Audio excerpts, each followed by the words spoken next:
Hello and very warm welcome to this channel. आप सभी का स्वागत है। आज हम लोग स्टार्ट करने वाले हैं चैप्टर। इसका नाम है बायोकेमिस्ट्री। बायोकेमिस्ट्री बच्चों की काफ़ी रिक्वेस्ट थी कि सर बायोकेमिस्ट्री पढ़ाइए, बायोमोलिक्यूल्स पढ़ाइए। चैप्टर्स में बहुत ज़्यादा दिक्कत होती है बच्चों को। तो बच्चों को दिक्कत इसलिए भी होती है क्योंकि यहाँ पे केमिस्ट्री आती है और बायोलॉजी वाले बच्चे जो हैं वो बायो पढ़ना चाहते हैं बट केमिस्ट्री फिजिक्स नहीं पढ़ना चाहते।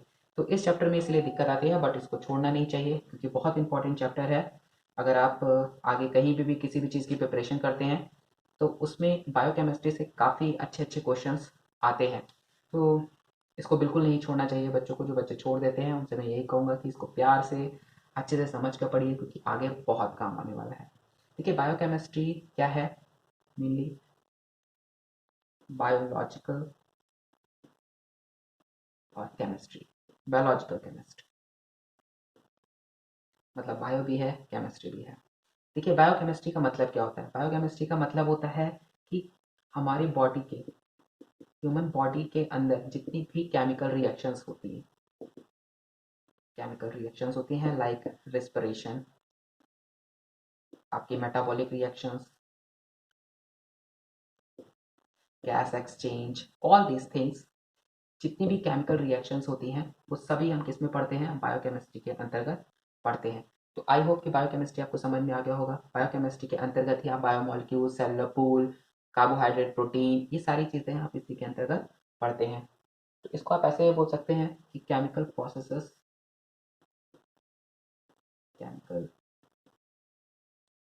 Processes occurs in living organism। ठीक है, अब देखते हैं एक टर्म जिसका नाम है cellular pool. What is cellular pool?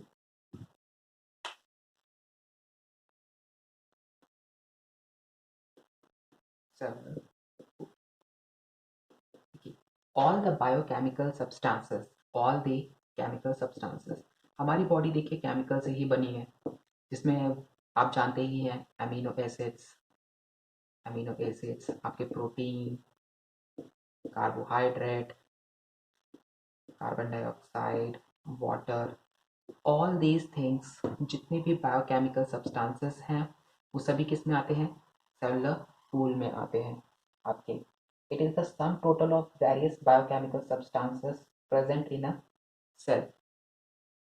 तो अप्रोक्सीमेट अगर बात की जाए तो 5,000 केमिकल्स प्रेजेंट होते हैं हमारी बॉडी में।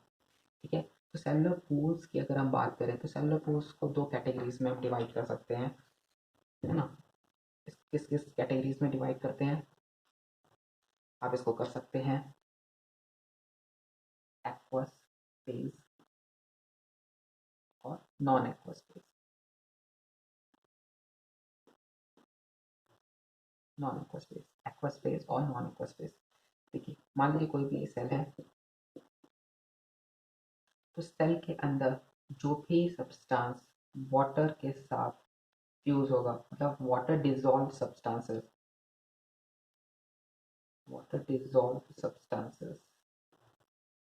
Are known as aqueous phasic substances. इसमें आते हैं आपके अमीनो एसिड्स, प्रोटीन, कार्बोहाइड्रेट्स, ये सारी चीज़ें आपकी किस में आएंगी, एक्वस फेज में आएंगी। नॉन एक्वस फेज में वो सब्सटेंस आएंगे जो सेल के फॉर्मेशन में मदद करते हैं।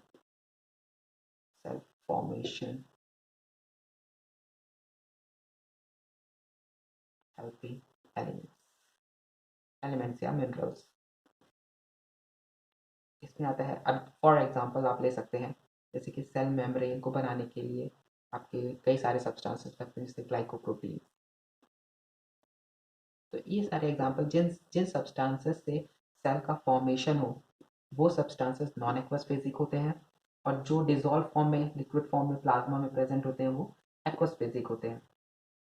सेलुलर पूल क्या है, all the chemical substances, all the minerals, all the biochemical substances present in a cell is known as, obtained from cell is known as cellular pool. I hope कि ये आपको cellular pool समझ में आया होगा। अब हम बात करते हैं बायोमोलिक्यूल्स की। बायोमोलिक्यूल्स क्या होते हैं?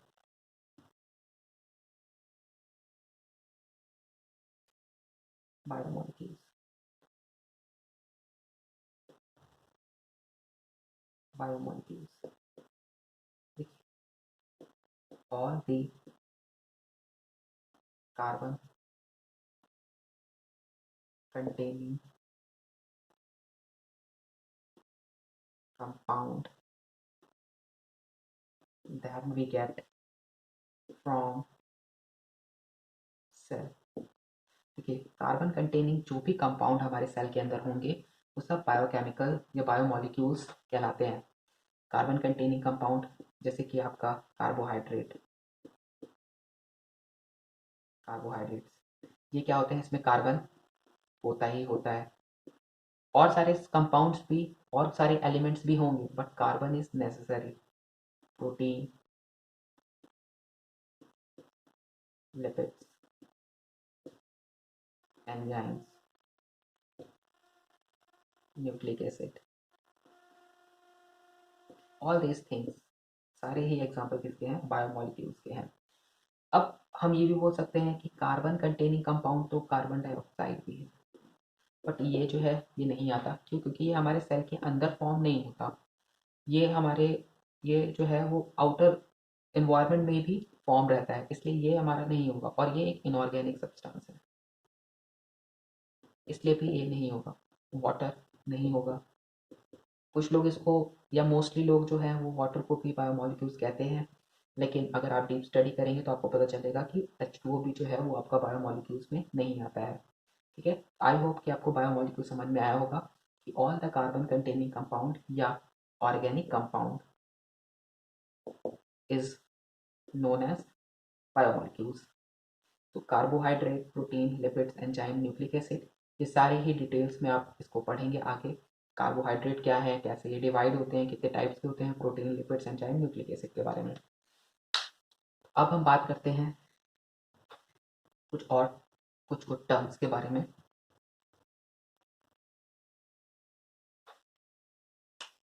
लाइक माइक्रोमोलिक्यूल्स और मैक्रोमोलिक्यूल्स। उसके लिए हम क्या करते हैं? हम एक टिश्यू लेते हैं, लिविंग टिश्यू। ये हमने क्या ली? लिविंग टिश्यू लिया। आप कहीं से भी ले सकते हैं लिविंग टिश्यू को, मतलब पैर से निकालिए, हाथ से निकालिए, कहीं से भी निकाल सकते हैं। ठीक है, और इसको क्या किया? इसको आपने मॉर्टेल एंड पेसल में डाला। आई होप कि मॉर्टेल एंड पेसल आप जानते होंगे। मॉर्टेल एंड पेसल आप लोग के यहाँ इसको क्या बोलते हैं? प्लीज़ कमेंट करके बताइएगा। इसको आप क्या क्या बोलते हैं? हमारे यहाँ तो ओखली बोलते हैं, है ना? ओखली, तो ओखली बोलते हैं, मूसर भी बोलते हैं। इसमें क्या किया? इस टिश्यूज़ को डाला, ठीक है, और इसमें डाला हमने एसिड। एसिड कौन सा डाला? इसमें हमने डाला try chloro acetic acid, try chloro acetic acid, CCl3COOH acid डाला। अब इसमें क्या होगा? ये जो होगा इसमें क्या है, हम इसको मथ लेंगे, कूट लेंगे अच्छे से। जब इसको कूट लेंगे तो ये कैसा बन जाएगा? लुगदी टाइप का बन जाएगा, लुगदी बन जाएगा, स्लरी हो जाएगी इसकी, स्लरी। अब इसको क्या है? इसको फिल्ट्रेट से, कॉटन क्लॉथ से, या फिर सिंपली भाषा में छन्नी से आपने छान लिया एक बर्तन में।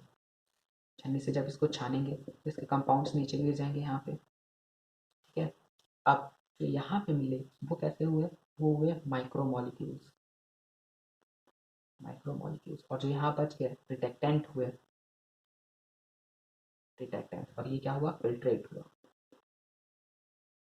फिल्ट्रेट हुआ, रिडक्टेंट हुआ। इनको क्या बोलते हैं? मैक्रोमोलिक्यूल्स। मैक्रोमोलिक्यूल्स, आई होप कि आपको समझ में आया होगा। माइक्रोमोलिक्यूल्स वो मॉलिक्यूल्स हैं जो फिल्ट्रेट हुए, जो यहाँ पे छन के नीचे निकल आए, जो क्या हुए? माइक्रोमोलिक्यूल्स हुए, फिल्ट्रेट हुए। अब ये जो है, ये फिल्ट्रेट या जो ये भी होंगे, ये कैसे होंगे? ये एसिड सॉल्युबल होंगे। क्यों एसिड सॉल्युबल होंगे? क्योंकि ये ब्रेक डाउन होके छोटे छोटे पार्टिकल्स में टूट गए, इसलिए ये एसिड सॉल्युबल होंगे। जो एसिड सॉल्युबल नहीं होंगे वो ऊपर रिडक्टेंट के फॉर्म में स्टोर हो जाएंगे। कैसे हो जाएंगे? वो रिडक्टेंट के फॉर्म में स्टोर रहेंगे। अब इसमें एक एक्सेप्शन आता है, उसको क्या बोलेंगे? लिपिड। लिपिड हम सभी को लगता है कि माइक्रोमोलिक्यूल होगा, लेकिन ये माइक्रोमोलिक्यूल नहीं है, माइक्रोमोलिक्यूल होता है। इसका स्ट्रक्चर ऐसा होता है जाली टाइप का कि ये अपने आप को मजबूती से पकड़े रहता है, जिसकी वजह से ये नीचे छन नहीं पाता। ये नीचे छन नहीं पाता, इसलिए लिपिड क्या है? माइक्रोमोलिक्यूल है। इसमें स्टार मार्क किया है, बहुत इंपॉर्टेंट क्वेश्चन है, बहुत बार पूछा गया है। ठीक है, तो माइक्रोमोलिक्यूल्स में लिपिड आता है। मैक्रोमोलिक्यूल्स में आपके आ जाते हैं जैसे प्रोटीन हो गया, न्यूक्लिक एसिड हो गया, ये सारी चीज़ें आपकी मैक्रोमोलिक्यूल्स में है। माइक्रोमोलिक्यूल्स में अमीनो एसिड्स, कार्बोहाइड्रेट, सैकराइड्स में ये जो है वो आपके माइक्रोमोलिक्यूल्स हो जाएंगे। ठीक, तो ये आपको आई होप समझ में आएगा। स्लरी जो है, स्लरी को हमने कैसे बनाया? एक मॉर्टेर एंड पेसल में कूटा लिविंग टिश्यू को ट्राइक्लोरो एसिटिक एसिड की मदद से, और उसको जब फिल्ट्रेट किया तो नीचे बच गया फिल्टर, वो फिल्ट्रेट उसको माइक्रोमोलिक्यूल्स बोला, और जो रिटेक्टेंट ऊपर जो बच गया हमारा वो मैक्रोमोलिक्यूल्स हुआ।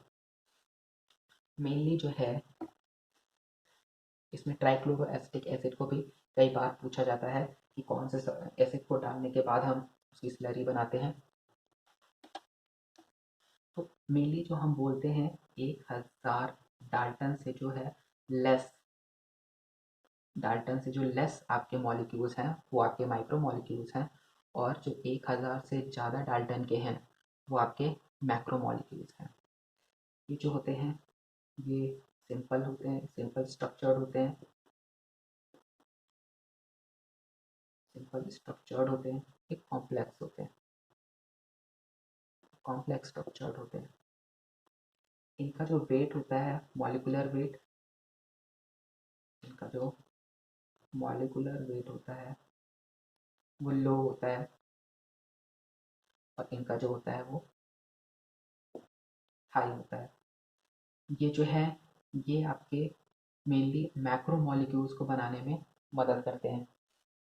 ठीक है, तो इसमें जो है ये आपके help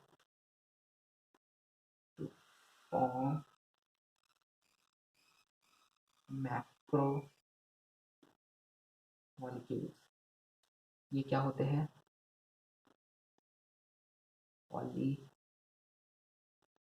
polymerisation of micro molecules. Polymerisation मतलब जो माइक्रो मॉलिक्यूल्स हैं, मतलब छोटे छोटे माइक्रो मॉलिक्यूल्स आपस में फ्यूज होके पॉलीमराइज्ड होके ये क्या बनाते हैं? मैक्रो बनाते हैं।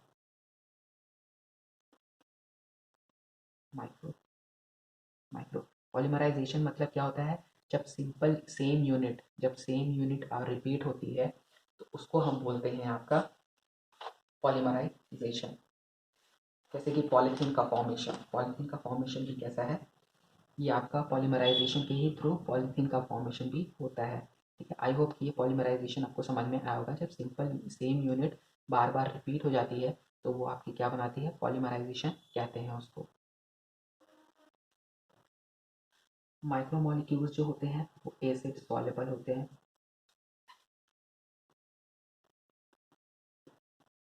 एसिड सॉल्युबल हैं, और ये इनसॉल्युबल।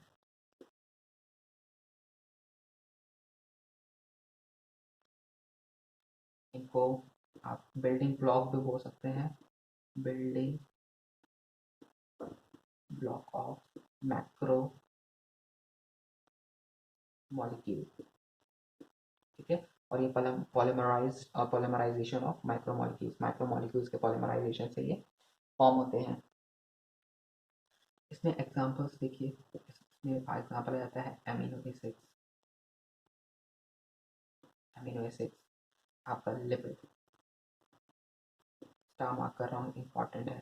ठीक है, सैकराइड्स,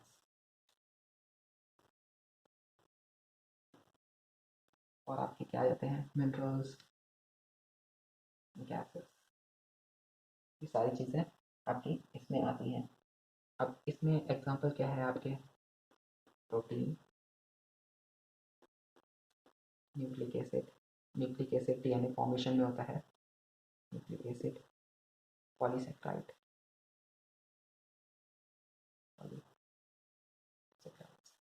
तो आई होप कि आपको समझ में आया होगा आज का ये पूरा लेक्चर। इसमें हमने पढ़ा है बायोकेमिस्ट्री, आपके सेलुलर पूल, बायोमोलिक्यूल्स, इसमें कैसे आपने इसको अलग किया माइक्रोमोलिक्यूल्स और मैक्रोमोलिक्यूल्स को। अब हम आगे की क्लास में जो नेक्स्ट क्लास है उसमें हम प्रोटीन के बारे में पढ़ेंगे, न्यूक्लिक एसिड, आपके सेकेराइड शुगर्स, कार्बोहाइड्रेट के बारे में, आपके अमीनो एसिड्स, इन सारी चीज़ों के बारे में हम डीपली पढ़ेंगे। आई होप कि आज की क्लास आपको पसंद आई होगी। अगर आज की क्लास आपको पसंद आई है तो लाइक करिएगा ज़रूर, इससे हमें मोटिवेशन मिलता है, मुझे समझ में आएगा कि मुझे किस दिशा में और इम्प्रूवमेंट करनी है या बनानी है वीडियोस। और कमेंट के थ्रू आप अपने सारे ही सवाल पूछ सकते हैं जो भी आपको इस क्लास में समझ नहीं आए या आप मुझे कोई सजेशन देना चाहते हैं, ठीक है। और अगर आपको वीडियोस के जो है इंफॉर्मेशन तुरंत इमीडिएटली चाहिए तो उसके लिए आप सब्सक्राइब कर लीजिएगा, नेक्स्ट वीडियो मेरी जब भी आएगी तो आपको पता चल जाएगा। Thank you.